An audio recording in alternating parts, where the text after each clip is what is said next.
Di sini Allah Subhanahu wa taala menyebutkan tentang 4 kelompok. Pertama, orang-orang yang beriman. Siapa orang-orang beriman di sini? Yang kedua, orang-orang Yahudi. Siapa orang-orang Yahudi di sini? Yang ketiga, wan Nasara, orang-orang Nasrani. Siapa orang-orang Nasrani? Kemudian yang keempat, was-Sabiin, dan siapa orang-orang Sabiin di sini?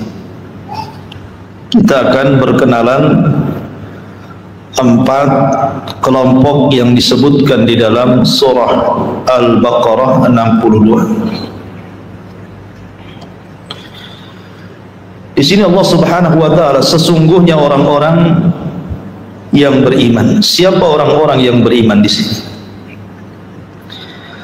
Ada yang mengatakan bahwa yang dimaksud orang-orang yang beriman adalah orang-orang yang beriman di masa Nabi Allah Ibrahim alaihi salatu wassalam.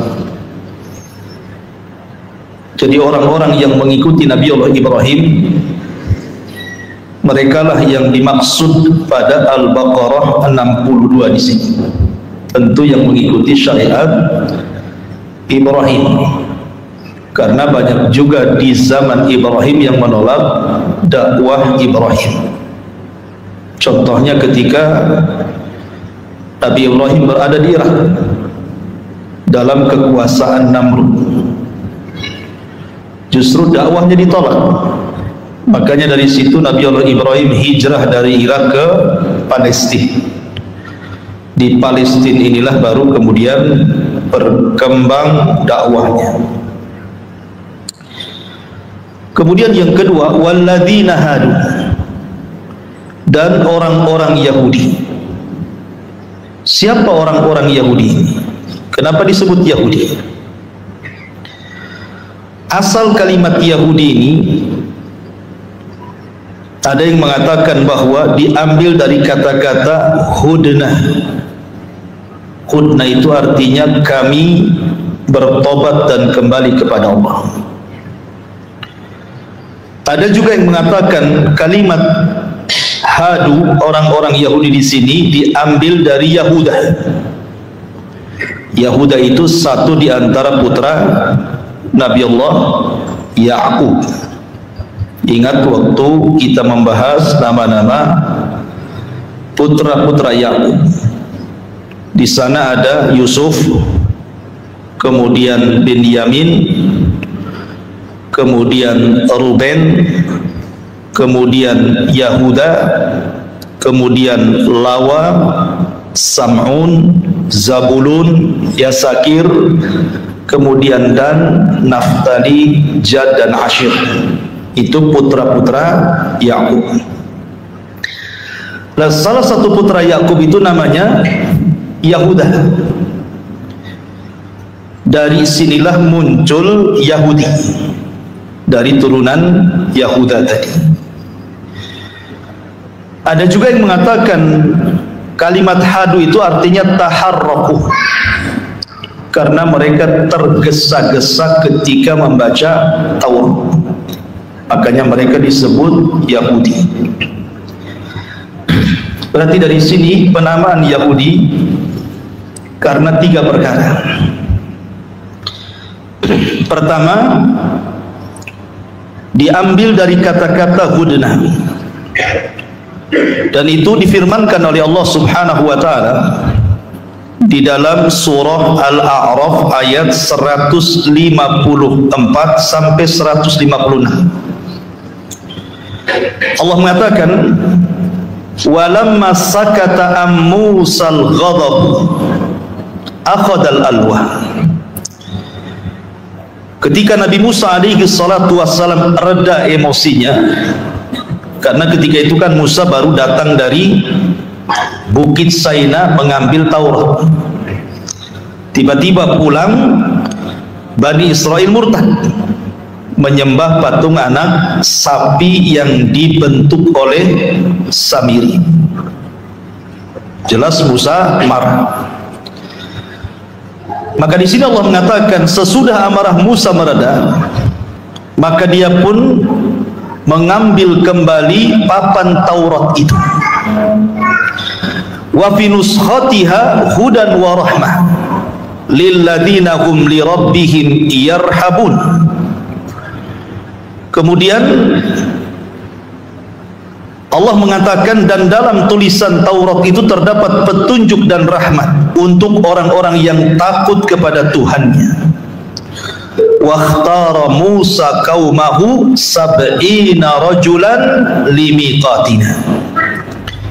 Dan Musa memilih 70 orang dari kaumnya untuk memohonkan tobat kepada kami. Falamma akhadathumur rajfatu,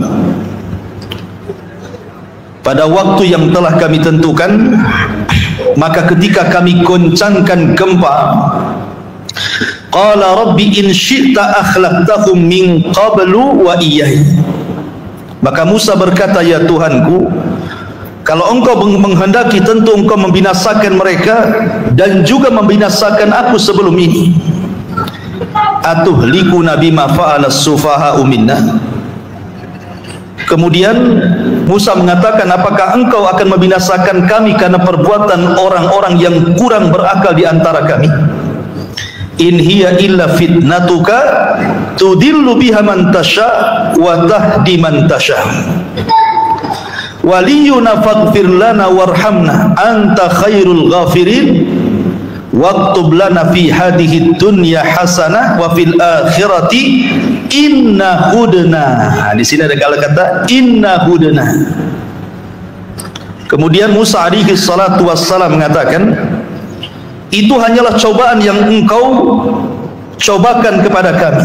Engkau sesatkan dengan cobaan itu siapa yang engkau kehendaki, dan engkau beri petunjuk kepada siapa yang engkau kehendaki. Engkaulah yang memimpin kami, maka ampunilah kami dan berilah kami rahmat, dan engkaulah pemberi ampunan yang sebaik-baiknya. Dan tetapkanlah untuk kami kebaikan di dunia dan akhirat. Kemudian Allah mengatakan, inna hudna, sesungguhnya kami kembali bertobat kepadamu. Di sini ada kalimat hudna ilai, kami bertobat. Jadi orang-orang Yahudi ini disebutkan kepada siapa? 70 orang pilihan Nabi Musa yang bertobat. Lah dari 70 orang pilihan Nabi Musa yang bertobat itulah makanya muncul kalimat Yahudi ketika mereka mengatakan hudna. Berarti Yahudi diambil dari kata-kata hudna dalam surah Al-A'raf 154 156 ini. Ini satu pendapat. Ya, kenapa muncul nama Yahudi? Kemudian pendapat yang kedua, sebagaimana sudah saya katakan tadi, Nabi Allah Ibrahim alaihi salatu wassalam itu memiliki dua keturunan yang jadi nabi.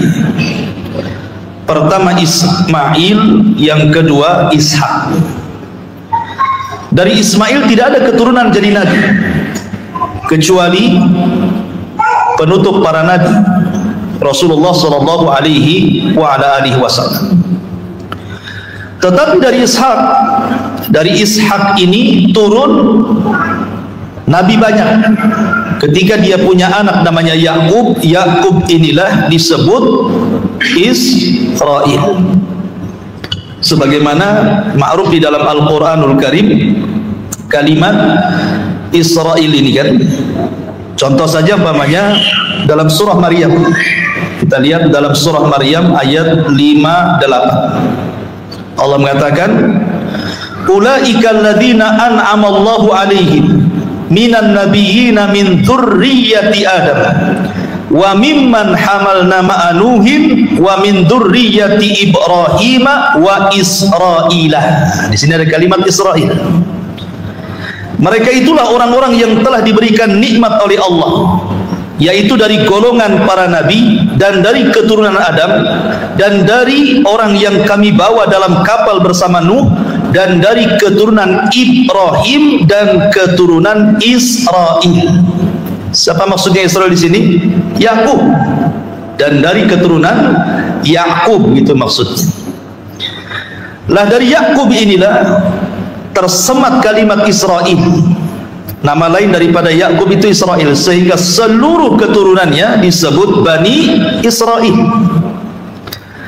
Lah di antara Bani Israel ini, di antara putra-putra Yakub itu ada yang namanya Yahuda. Dari Yahuda inilah muncul kalimat Yahudi. Nah, itulah kenapa kemudian disebut Yahudi. Padahal ikhwatu fiddin yang dimuliakan Allah Subhanahu wa taala, ada juga yang mengatakan bahwa orang-orang Yahudi, kenapa Bani Israil kemudian lebih dikenal orang-orang Yahudi hari ini, padahal putra-putra Yakub itu banyak kan? Itu disebabkan karena runtuhnya kerajaan Sulaiman. Ketika Nabi Allah Sulaiman meninggal dunia, ketika itu kan Bani Israel terpecah menjadi dua kerajaan, ya. Lah kerajaan putra Sulaiman sendiri dan putranya yang lain, tetapi kemudian terpecah menjadi dua kerajaan. Lah kerajaan yang jauh dari kerajaan semula Nabi Allah Sulaiman, disitulah orang-orang Yahudi bergabung. Banyak orang-orang Yahudi yang kemudian bergabung dengan kerajaan yang kedua setelah pecahnya dua kerajaan era pasca meninggalnya Nabi Allah Sulaiman alaihi salatu wassalam. Maka sejak itulah negara itu disebut Yahudi, negara Yahudi. Padahal di situ ada beberapa kabilah gitu ya, seperti Lawa juga di situ, yang kemudian juga apa namanya Syamun juga di situ gitu ya. Jadi ada 4 kabilah kalau tidak salah, salah satunya Yahudi yang kemudian memisahkan dan membuat kerajaan sendiri, tetapi kerajaan itu justru kemudian lebih banyak dinisbatkan kepada Yahudi dan sampai hari ini ya. Dan tentu yang antum harus pahami ikhwatu fiddin, kalau kita cerita Yahudi zaman tempo dulu, tentu yang dimaksud Yahudi di situ adalah orang-orang yang beriman kepada Musa dan kepada Taurat. Jadi yang dimaksud Yahudi di sini, maksudnya Yahudi di zaman tempo dulu itu Yahudi yang beriman kepada kerasulan Musa dan juga Taurat.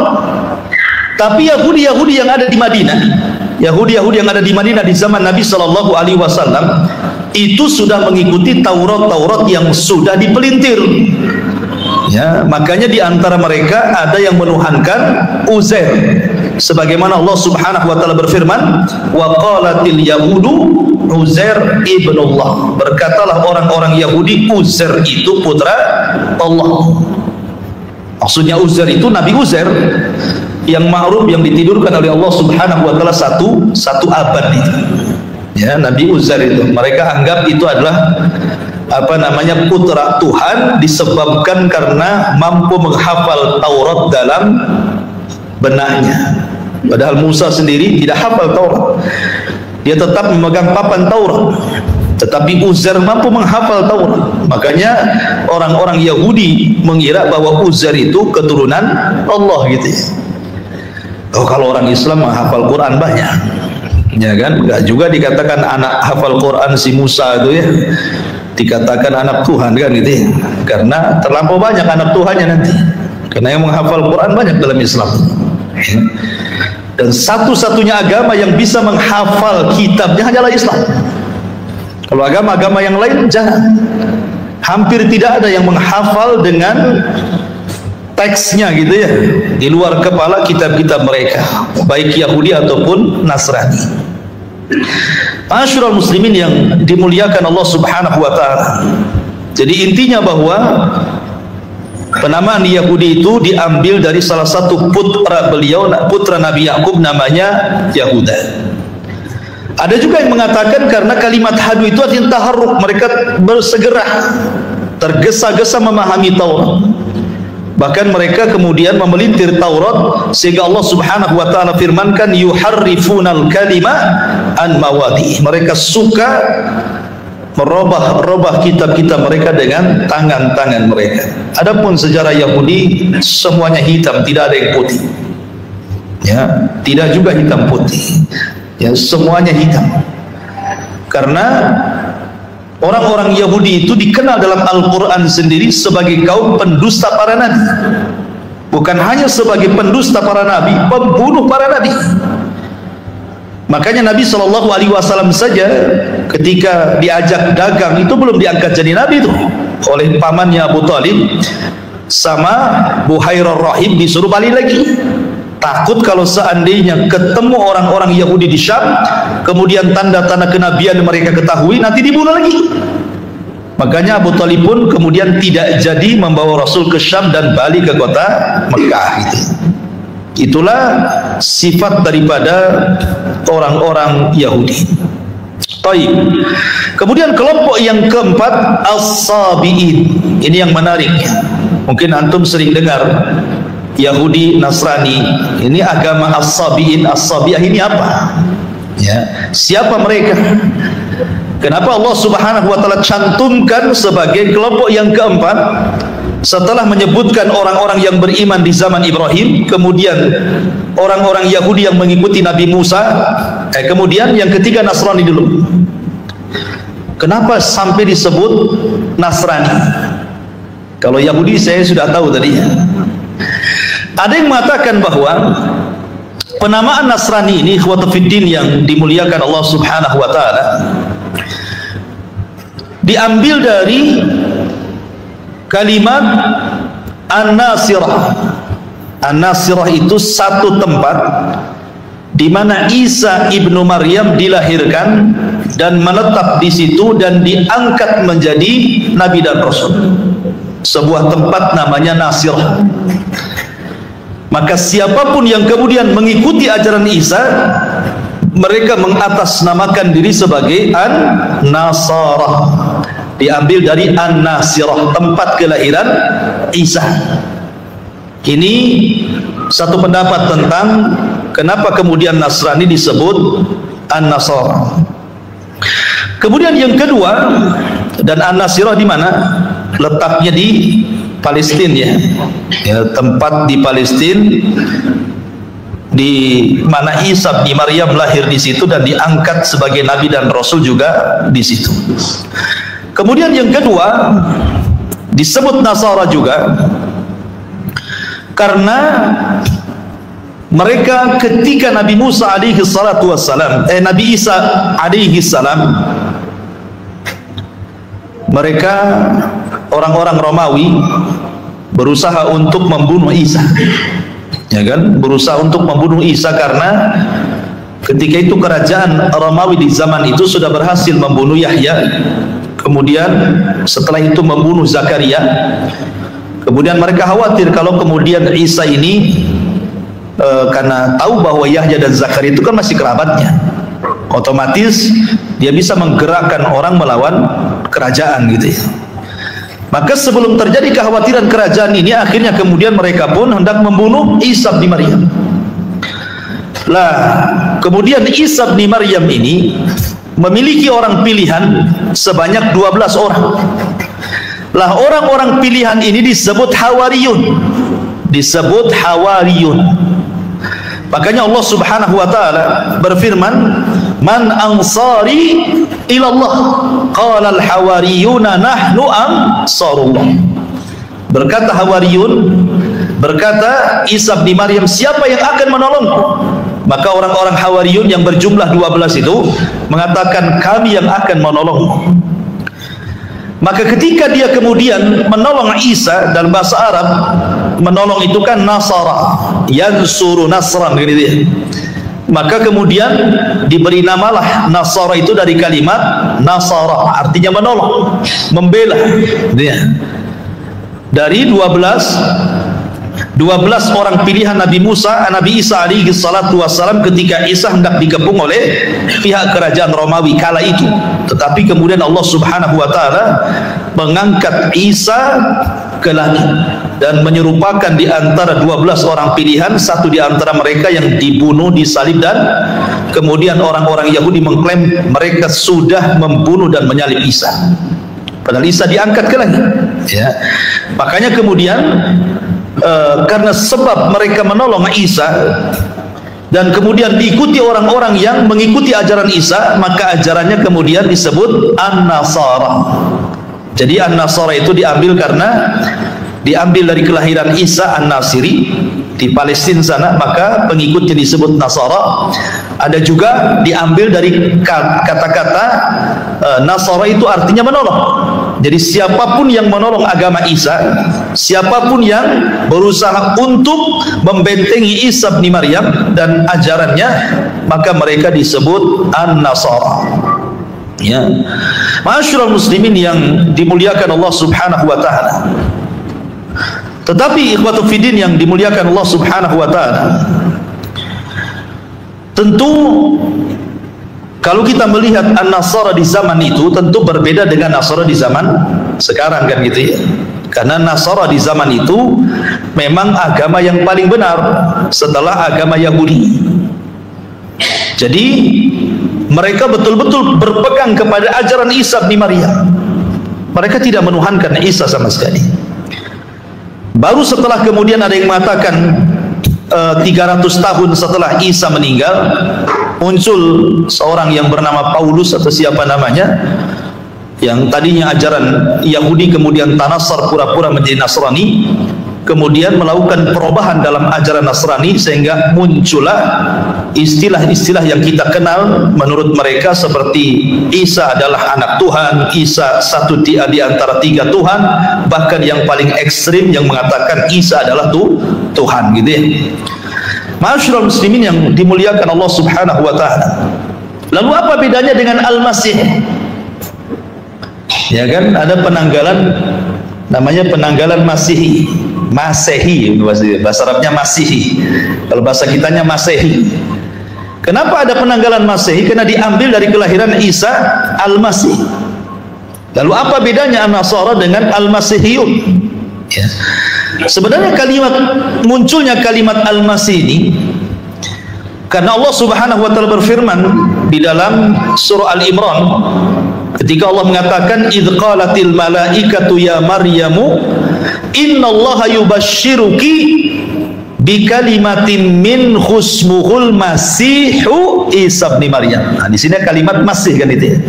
Ya. Dan ingatlah ketika malaikat berkata ya Maryam, sesungguhnya Allah memberikan kabar gembira kepadamu dengan kalimat. Ya, maksudnya kelahiran seorang bayi yang bernama Al-Masih Isa. Kenapa Isa disebut Al-Masih? Kemudian orang-orang yang begitu Isa disebut Masihiyun. Ya. Ada yang mengatakan Al-Masih di sini seperti Al-Imam Al-Raghib Al-Asfahani. Secara bahasa Masih itu artinya masah, menyentuh. Jadi kalau antum memegang tangan kemudian digeser, diusap-usap, itu namanya Masih. Ya, Masih itu orang yang mengusap. Ya. Sehingga yang dimaksud mengusap di sini karena memang di antara mukjizat Nabi Isa adalah mampu mengobati semacam penyakit apapun dengan cukup mengusap. Orang buta diusap jadi sembuh, gitu ya. Orang sakit diusap jadi sembuh. Orang mati diusap aja bisa hidup karena izin Allah Subhanahu wa taala. Sehingga makanya disebut Al-Masih, diambil dari mukjizat beliau. Ya, mukjizat Nabi Allah Isa ibnu Maryam. Lalu kenapa kemudian Isa pula dinasbatkan kepada ibunya, tidak kepada bapaknya? Sekali lagi karena tidak punya bapak. Ya, jadi Allah Subhanahu wa taala langsung yang meniupkan ruh kepada Maryam, gitu ya, lewat perantara malaikat Jibril alaihi salatu wassalam. Ma'asyiral muslimin yang dimuliakan Allah Subhanahu wa taala. Maka di zaman itu, ya di zaman itu bukan di zaman sekarang, Nasara itu terbagi menjadi 2 istilah. Ada yang menyebutnya Hawariyun sebagaimana surah As-Saffat 14, ada yang mengatakan mu'minina minan Nasara, orang-orang yang beriman dari kalangan orang-orang Nasrani. Taib, ini yang ketiga. Yang keempat, As-Sabi'in. Siapa As-Sabi'in ini? Ada yang mengatakan As-Sabi'in ini adalah pengikut Nabi Yahya. Nabi Yahya ibn Zakaria, atau istilah orang-orang Nasrani disebut Yuhanna, gitu ya. Nabi Yahya ibn Zakaria. Jadi mereka menganggap bahwa As-Sabiin ini kami pengikut Nabi Yahya. Dan mereka mengklaim bahwa As-Sabiin ini agama yang paling tua. Jadi sebelum ada orang Yahudi, sebelum ada orang Nasrani, sebelum ada orang Majusi, agama As-Sabiin ini agama yang paling tua. Bahkan mereka menisbatkan agama ini kepada putra Adam alaihi salatu wassalam, putra Nuh alaihi salatu wassalam, namanya Sam ibn Nuh. Maka mereka menisbatkan diri dengan Samiyun. Kami ini orang-orang Sam. Maksudnya Sam putra Nuh. Tetapi mereka meyakini bahwa Nabi yang diutus kepada mereka itu Nabi Yahya, Nabi Yahya ibn Zakaria, dan mereka para penyembah bintang. Ya, mereka para penyembah bintang. Kenapa mereka sampai mensucikan bintang? Keyakinan mereka terhadap tauhid sama dengan kita. Mereka mengesahkan, sebenarnya mengesahkan Allah Subhanahu wa ta'ala. Orang-orang As-Sabiin, maksudnya Sabiin tempo dulu, mereka mengesahkan Allah Azza wa Jalla. Akan tetapi kemudian mereka meyakini bahwa Allah menciptakan makhluk yang bukan malaikat, bukan jin, bukan manusia. Sebanyak 360 makhluk itu kemudian diletakkan di alam cahaya di langit. Ya, lah makhluk-makhluk inilah yang kemudian diberikan wewenang oleh Allah untuk berbuat seperti rububiyah Allah, mampu menciptakan ini, mampu menghancurkan ini, mampu ini, mampu itu. Dan mereka meyakini bahwa bintang-bintang itu tempat para malaikat, sehingga mereka sangat mensucikan bintang-bintang. Tetapi agama ini memang tidak banyak, sampai hari masih ada, tetapi di Irak sana dan beberapa tempat, tapi jumlah mereka tidak berkembang. Kalau dulu ya, ini agama yang sangat besar gitu ya. Dan mereka pun punya kitab-kitab yang disucikan, beberapa kitab menurut keyakinan mereka gitu ya. Dan juga memiliki hukum fikih bagi mereka, sama ada sholat dan begitu seterusnya gitu ya.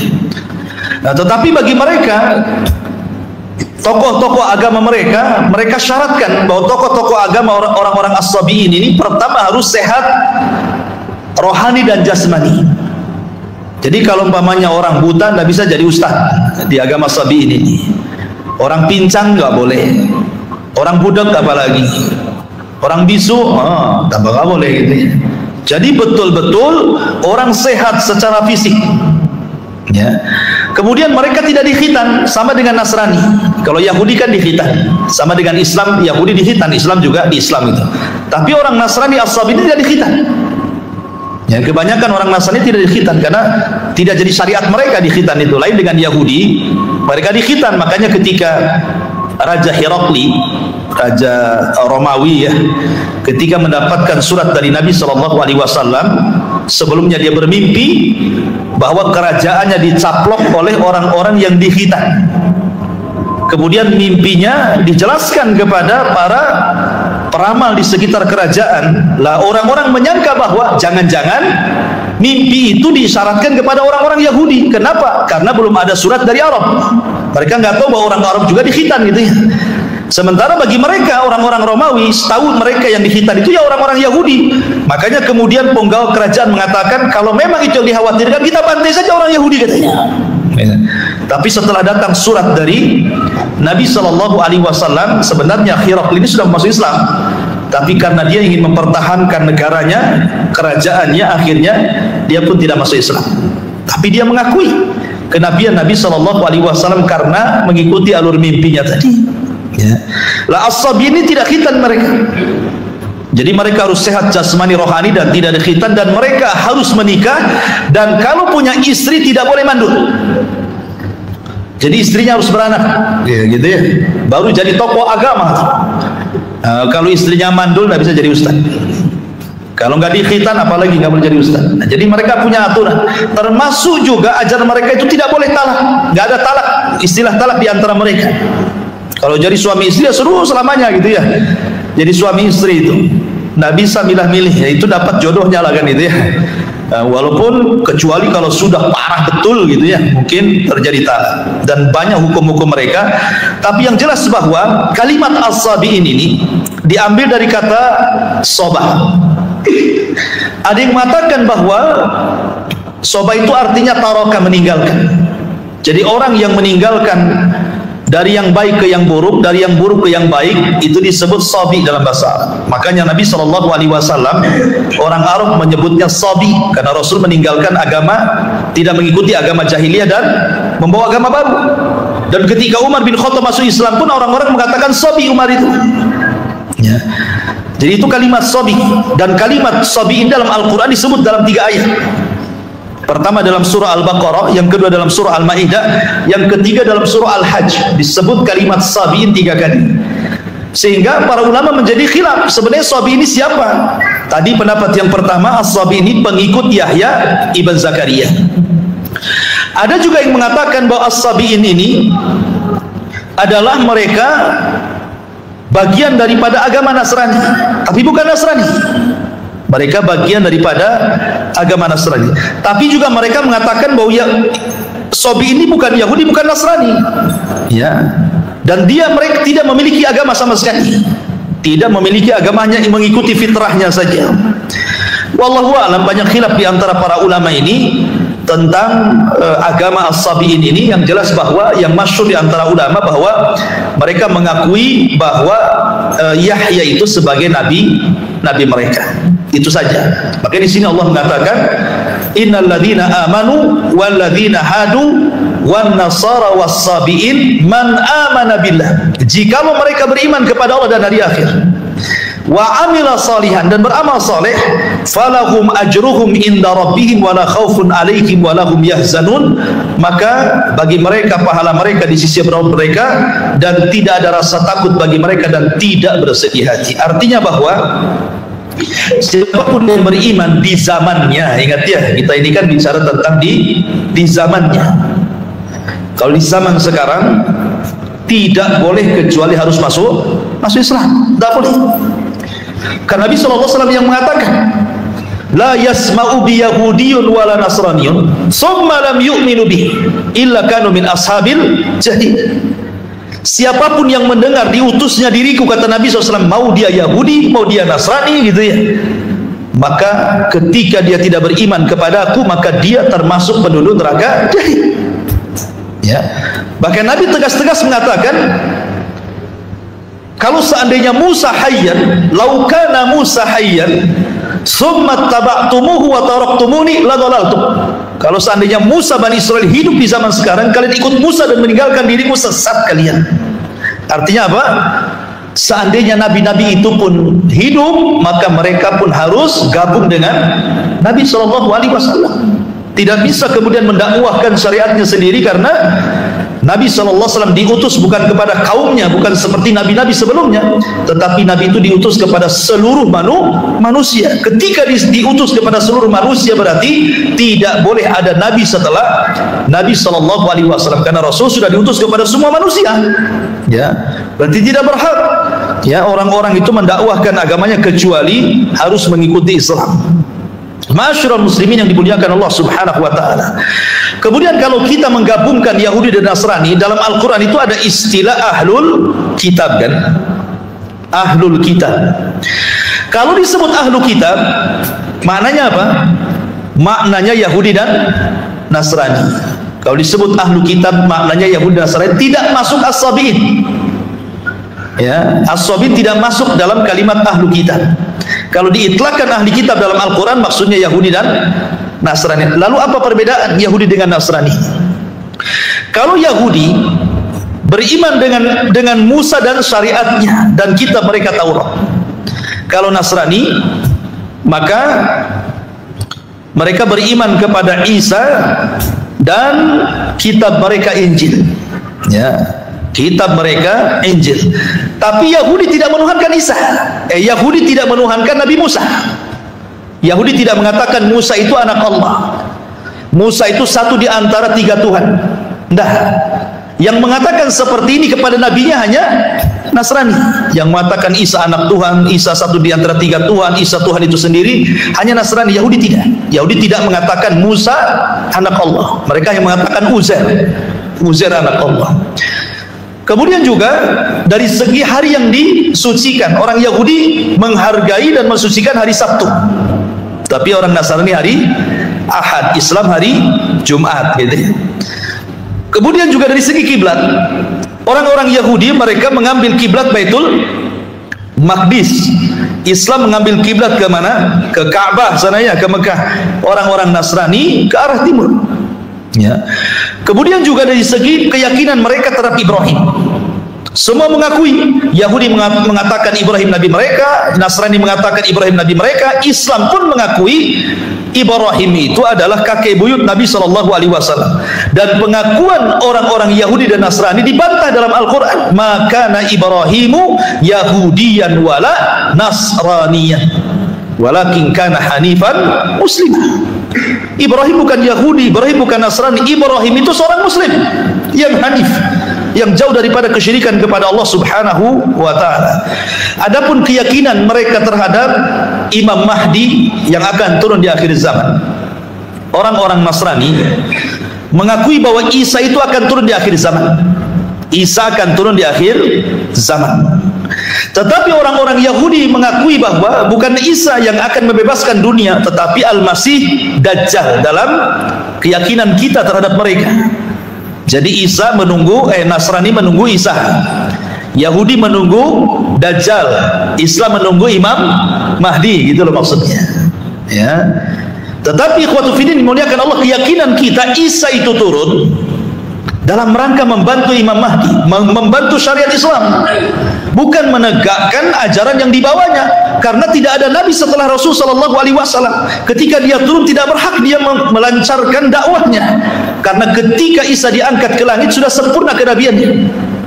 Sehingga ketika turun dia bukan dalam rangka menyebar syariatnya, dia hanya ditugaskan untuk membunuh Dajjal, mematahkan salib, membunuh babi, dan mengajak manusia masuk ke dalam Islam.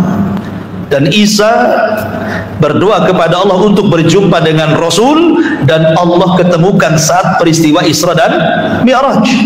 Ya, masyaallah muslimin yang dimuliakan Allah, itu diantara perbedaannya. Kemudian secara hukum dalam Islam, orang-orang Yahudi dan Nasrani itu halal sembelihan mereka, halal sembelihan mereka. Kemudian juga wanita-wanita mereka boleh menikah dengan laki-laki Islam, tapi tidak boleh dibalik. Nggak boleh wanita-wanita Islam menikah dengan laki-laki ahli kitab, tapi wanita-wanita ahli kitab boleh menikah dengan orang Islam walaupun mereka tetap dalam agama mereka. Umpamanya suami istri, ini si istrinya tetap Yahudi, tetap Nasrani, tidak apa-apa selama resepsi pernikahannya sesuai dengan syariat Islam. Ya, syukur-syukur kalau suaminya bisa menarik ke dalam Islam, gitu ya. Tapi kalau perempuannya yang Muslim, mereka yang laki-lakinya, maka haram, tidak boleh. Tidak boleh. Ya, jadi sembelihan mereka halal gitu. Kemudian terhadap jizyah di zaman Rasul, jizyah itu peti. Di Madinah itu kan ada orang Yahudi, ada orang musyrik. Jizyah itu hanya berlaku kepada orang-orang ahli kitab saja. Orang-orang musyrik tidak berhak, mereka diperangi. Ya, mereka diperangi. Tapi ahli kitab kalau mereka menyerah, mereka tidak perlu keluar dari agama mereka. Cukup membayar upeti saja jizyah, gitu ya. Allah mengatakan hatta yu'tul jizyata wa hum saghirun, sampai mereka memberikan jizyah, upeti, dan mereka terhina di hadapan kaum muslimin. Tapi orang musyrik tidak berlaku hukum jizyah. Mereka harus masuk Islam, kalau tidak diperangi. Ya, artinya bahwa ahli kitab ini masih mendekati Islam dibandingkan orang-orang musyrik. Makanya ketika turun surah Rum, ghulibatir Rum fi adnal ardi min ba'di ghalabihim sayaglibun, ketika itu kan orang Romawi perang bersama Majusi, kalah pula Romawi ini. Sedih Rasul dan para sahabat. Kenapa? Karena orang-orang Persia ini penyembah api, sama dengan orang-orang musyrik.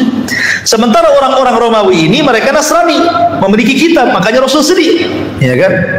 Sehingga kemudian turun ayat sebentar lagi Romawi akan mengalahkan Majusi. Dan betul, dalam beberapa tahun setelahnya, 10 tahun kemudian, Romawi berhasil mengalahkan Persia Majusi. Ya, tapi dengan sedihnya Rasul kekalahan Romawi menunjukkan bahwa ahli kitab itu masih ada kedekatan dengan Islam, karena sama-sama diutus kepada mereka Rasul, diturunkan kepada mereka kitab. Berbeda dengan orang-orang musyrik Arab yang tidak ada nabi, tidak ada kitab, dan mereka menyekutukan Allah Subhanahu wa ta'ala. Dan sebahaya-bahaya Yahudi di dunia adalah Yahudi Asfahan. Yang paling bahaya dari semua Yahudi di dunia adalah Yahudi Asfahan. yang nanti akan menjadi tentara Dajjal di akhir zaman. Dajjal itu kan nanti akan ke Irak, ke Asfahan, dan di sana ada 70.000 Yahudi Asfahan lengkap dengan seragam di kepala mereka, toyalis, kemudian menjadi pertama kali pengikut Dajjal. Makanya ulama mengatakan akhtaru anwa'il Yahud, sebahaya-bahaya Yahudi itu adalah Yahudi Asfahan, karena mereka Yahudi-Yahudi yang akan menjadi pengikut Dajjal di akhir zaman.